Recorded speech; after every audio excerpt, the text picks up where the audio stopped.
Who is the number one contender in the UFC? You're probably thinking, well, there's only one number one contender in every division.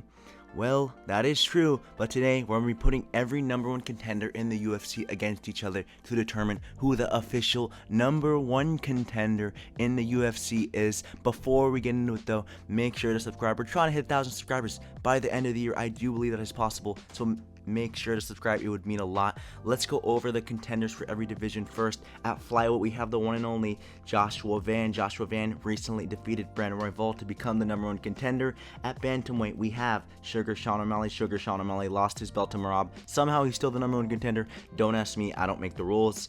At featherweight, we have Movsar Evloev. I know you're thinking, well, Max Holloway is technically the number one contender. He's actually not, dude. He left the division. I don't care. Movsar Evloev is next for the belt. He should be the number one contender in the division. If they already took Max Holloway out of the rankings, well, then Movsar Evloev would be the number one contender. So that's why he's here. Similar situation at lightweight, because at lightweight, we have Arman Sakarian. Technically, Islam Makhachev is ranked number one, but if we had Islam on this list, it would kind of just ruin the whole video. It would be a pretty one-sided video. Obviously, Islam Makhachev would win. And yeah, at welterweight, we do have Bully beat Bilal Muhammad, former champion, just lost his belt to Jack Della Maddalena. At middleweight, we have Nasruddin Imavov. You could argue that Khamzat's the number one contender, but let's just put Imavov here for giggles. And at light heavyweight, we have the former champion Alex Botan Pereira. And at heavyweight, we have Cyril Gane. So let's get into all the matchups. These matchups have not been picked by me. These are literally just randomized matchups that I gave into like AI. So let's get into it. The first matchup we have, the quarterfinal. Sugar Sean O'Malley is going to be taking on Alex Pereira. Very close fight. Obviously, both of these guys are mainly strikers. None of these guys necessarily have a ground game, but I think Sean O'Malley actually just has a better ground game. You know, just Sean O'Malley, he does jiu-jitsu tournaments, dude. I think he's a purple belt in jiu-jitsu. Pereira is technically a black belt in jiu-jitsu, but we haven't seen Pereira's jiu-jitsu. We haven't seen his ground game as much. Sean O'Malley has had some decent run-ins with grapplers and has been able to do well. You know, obviously the Merab does not showcase his grappling to a great extent because he got ragdolled by Merab two fights. But I still think Sean O'Malley's grappling is good. I think it's better than Pereira's at least, because the striking, for me, the striking in this matchup is just purely even. Both of these guys are some of the best strikers in the UFC. They have similar power if we're talking pound for pound. I think this fight would go down to the grappling, and I think in terms of pure grappling, Sean O'Malley is just the better grappler. That's just a fact, dude. He competes in jiu-jitsu tournaments. He's the better grappler, and yeah, I think Sean O'Malley would be able to get this done. You know, I'm not saying Sean O'Malley is going to shoot a double leg and take Pereira down and out-grapple him. No, I'm saying if this did come to the ground, which I think it would have to because both of these guys striking would just even out, then I believe that Sean O'Malley's striking would just be better, and obviously his grappling as well. So that's why I'm going Sean O'Malley. The next quarterfinal we have Joshua Van.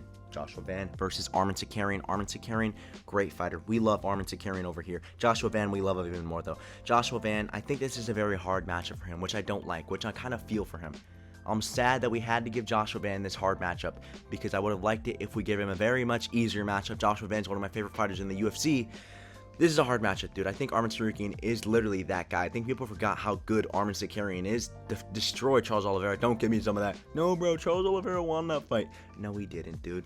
Arman Sakarian clearly beat him fair and square. And Joshua Van, dude, this kid's great. He's looked really good lately. So this would be a very good matchup, but I think Arman Sakarian is just a very hard matchup for anyone. People were saying that Arman Sakarian was the hardest matchup for Islam Makhachev at 155, and I agree. I think if that fight would have went through, Arman Sakarian would have had a very close fight with Islam Makhachev.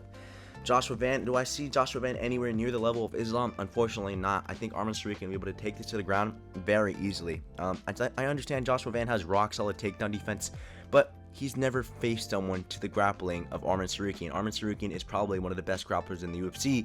Joshua Van, the best grappler he's faced has been Bruno Silva. You know, there's two very different sides to this equation here. Arman Sakarian, he has decent striking, you know. He's faced many strikers like Beneil Dariush, who he's done good against. You know, I'm not saying Beneil Dariush is a top-level striker, man. I know Beneil Dariush is known for his jiu-jitsu, but he's been able to do good in the striking against many opponents. I think his striking is decent. It's not better than Joshua Van, so I'm not saying he's going to outstrike Joshua Van, but Arman Sakarian definitely will be able to get this fight to the ground, and when he does, dude, the ground and pound.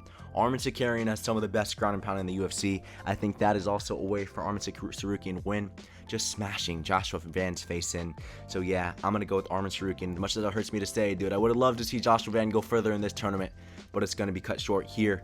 Now let's get into the next matchup of the quarterfinal. It's going to be Nasruddin Imavov versus Movsar Evloev. Two very interesting fighters, two very boring fighters, you can say. Not really, dude. Both of these guys get too much hate.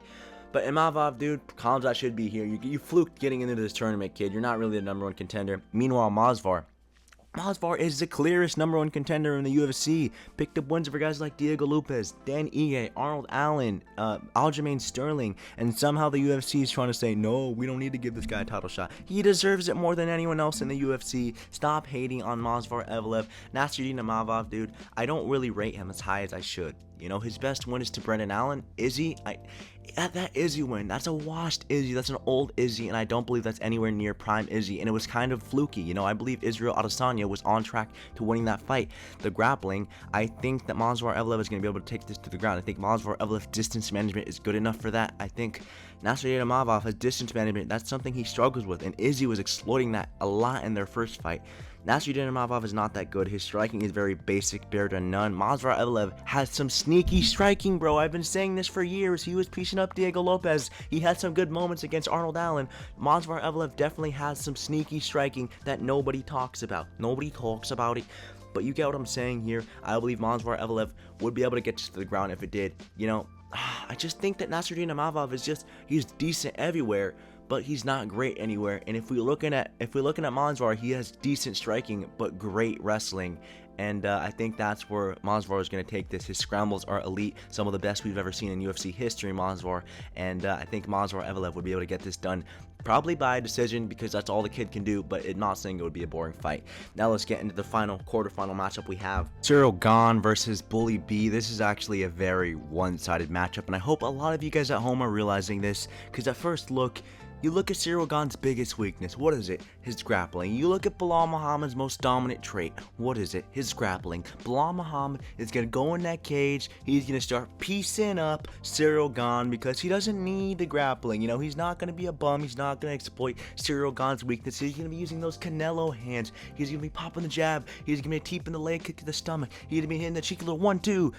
Little one kick there. Canelo hands are going to piece up Ciryl Gane because Ciryl Gane, you know, he's quick, but he's only quick for heavyweight. He's not quick compared to guys like Belal Muhammad. He's not quick to like smaller guys. You know, this is a pound for pound matchup. He's not facing other fat heavyweights, you know. And then Belal Muhammad, after he's done piecing up Ciryl Gane for like 5 minutes, he's going to take this to the ground, and he is then going to catch Ciryl Gane off guard. He's going to expose his weakness. Belal Muhammad not even going to finish here, guys. I mean, I know Belal Muhammad's known for getting boring decisions, but this is like the one time where I've seen this guy actually getting a finish, because Ciryl Gane looks like an idiot on the ground. He looks like a pig with no head on the ground. He looks completely lost on the ground, and I believe Belal Muhammad is going to exploit that. Belal Muhammad's striking is severely underrated, and Ciryl Gane's striking is kind of overrated, dude. This guy's biggest achievement is going 5 rounds with Francis Ngannou. Other than that, this guy's beaten, you know, Sergey Spivak. He's a great fighter. He's robbing Volkov. Dude, Volkov won that fight, and that's clear and obvious. I think that's blatant. So yeah, that's just my opinion, man. I think Belal Muhammad would completely decimate this guy. And without further ado, Belal Muhammad is on to the semifinal. Let's go look at the other match at the other side of the semifinal, though, because we have Sugar Sean O'Malley going against Arman Sakarian, and I'm a Sean O'Malley fan. I've told you guys this before. I might have even said it in this video, but this is going to be a very one-sided fight as well. You know, I think there's a very clear discrepancy between the #1 contenders in certain divisions and other divisions, because Sean O'Malley's the #1 contender at bantamweight. Should he really be there? Probably not. Arman Tsarukyan, you know, Arman Tsarukyan's the #1 contender at lightweight. Should he be there? Definitely. Sean O'Malley, his grappling is just not there, dude. I think this would be very similar to what we saw in the Marab fights, where Sean O'Malley is just not able to compete against the top guys in terms of wrestling. You know, Sean O'Malley can do very good in striking. Sean O'Malley is a better striker than Arman, without a doubt. But Arman Tsarukyan is going to be able to get this to the ground, and it's just going to be very similar to the Marab fights, and I'm just cringing thinking about it, on how Arman's just going to shoot a double leg. He's going to be able to take Sean O'Malley down, and then O'Malley might get up. But then another one's going to happen, and another one, and another one, and it's just going to stack up, of course, across 5 rounds, and it's going to be a very bad fight for Sean O'Malley. Sean O'Malley is just never going to be able to get going. Arman Tsarukyan is just so overwhelming. He'll be smashing Sean O'Malley's face in. There's going to be blood everywhere. I can see this. I'm envisioning it. I'm not going to be biased on this one. Arman Tsarukyan clearly takes this one. This is a very easy matchup for Arman Sakarian. His striking is evolving, boys. Once Arman Tsarukyan fully unlocks his striking, it's going to be dangerous. I don't know why I'm coming across as such an Arman Glazer in this video. I've never talked talked this highly of Armin in my whole YouTube career, but now all of a sudden I'm talking about this guy like he's prime John Jones. But let's get into the other semifinal. Belal Muhammad versus Movsar Evloev, bro. How did we get here? How did we get here, man? You guys, when you clicked on this video, you weren't expecting boring matchups like this. I'm sorry, guys. We got Belal Muhammad and Movsar Evloev. The narrative around both of these guys is pretty boring, but both of these guys were their last fights were pretty much fight of the year contenders, dude. Movsar Evloev versus Aljamain Sterling, that last fight was one of the best grappling fights I've ever seen. And Belal Muhammad versus JDN, that might be one of the best fights this year, top 5 at least. So maybe these guys can put on a show for us. A grappling masterclass from both of these guys would definitely be great. It's an interesting fight, dude, and I kind of predicted Movsar Evloev to win this fight, but now that I'm thinking about it, I think Belal Muhammad, there definitely is a route to victory in this fight. You know, the grappling is there for both of these guys. I think that Movsar Evloev's scrambles are just a little bit better. You know, Movsar Evloev, his scrambles are just that much better that I think he's going to be able to edge this fight out. Their striking, even I think both of these guys' striking is very underrated. I feel like I'm one of those guys who just calls every grappler striking underrated. I'm not, guys. I think Merab's striking is pretty bad. I think guys like, who's another grappler? Aljamain Sterling striking is pretty bad. I'm not one of those guys who just calls all grapplers striking underrated. But I feel like both of these guys, they're both wrestlers and they both do have underrated striking. I think both of these guys, if they need to, they can pull out their striking in their back pocket. I think Belal Muhammad is the better striker just by a little bit thin margin, and Movsar Evloev is by thin margin the better grappler. I think Movsar Evloev genuinely would just win this by the scrambles. His scrambles would be better. He'd be ending up on the better positions most of the time. Belal Muhammad would just be a little bit lost in terms of that. You know, he shoots for a takedown and all of a sudden Movsar is on his neck. So I think Movsar Evloev would be the winner, and that means Movsar Evloev advances to the final, boys. And we have our final, Arman Tsarukyan versus Movsar Evloev in the final. This is a very close fight, a very, very close fight. And I thought about this for a while. I sat down, I took notes, I studied tape. I watched hours of tape to determine who would win this fight. And I came to the conclusion that this is a split decision, a very close decision, you know. I am going to go with Arman Tsarukyan. I think Arman Tsarukyan would just get the better of him. I think Arman Tsarukyan's grappling, again, his scrambles. Both of these guys' scrambles are so elite. These guys are probably some of the best scramblers in the UFC, and that's what we got to get into, dude. We got to get into really nitpicky stuff. And the thing that I just see Arman a little bit better is the clinch. The clinch is what I'm seeing. I think I see Arman Tsarukyan be able to getting close to Movsar with the clinch. Land a cheeky little uppercut, land a cheeky little elbow, and then maybe Movsar backs up a little bit. He tries to hit Arman with a little two-piece combo, but Arman's already on the double leg and Arman's already got him down. I think Arman Tsarukyan's a little bit quicker. I think Arman Tsarukyan is just that little bit better that he would win this. You know, Movsar Evloev's striking, I think, is better. I feel like I'm getting too in-depth with this. Movsar Evloev's striking is better. Arman Tsarukyan's clinch work is better. Movsar Evloev's grappling is slightly worse. Arman Tsarukyan's scrambles are slightly better. And I don't know, dude. I think Arman Tsarukyan has a very underrated jab, but I think he'd be able to win this fight just barely, dude, with the jabs, with the overall footwork. Arman Tsarukyan has good footwork, and I think he'd be able to get it done. That's just my prediction, dude. That means the winner of this video is Arman Tsarukyan. Yes, that is a real thing. That is a real thing. Arman Tsarukyan is the number one contender in the UFC, which I think it is outright egregious that Movsar Evloev has not fought for a title in the UFC career. He maybe missed weight, dude. I get he missed weight at UFC 311, but it is time to stop denying the true number one contender in the world. And boys, this video might have just been made to prove a point. This video was only made to prove a point that Arman Tsarukyan should be fighting for the title instead of Paddy freaking Pimblett, bro. Paddy freaking Pimblett should not be fighting Ilia Topuria for the belt. It should be Arman Tsarukyan. It should be Arman Tsarukyan. And if I wake up in a couple weeks, a couple months even, and I see Paddy Pimblett versus Ilia Topuria announced, I will be in shambles, and there will be a 30-minute rant video released on this channel because Arman Tsarukyan is being robbed of his UFC career. The kid's been out for more than a year. Arman Tsarukyan deserves credit. Give Arman Tsarukyan the credit he deserves. That's going to do it for today's video. If you guys enjoyed, make sure to leave a comment down below. And I'll see you guys in the next one. MMA Outpost out.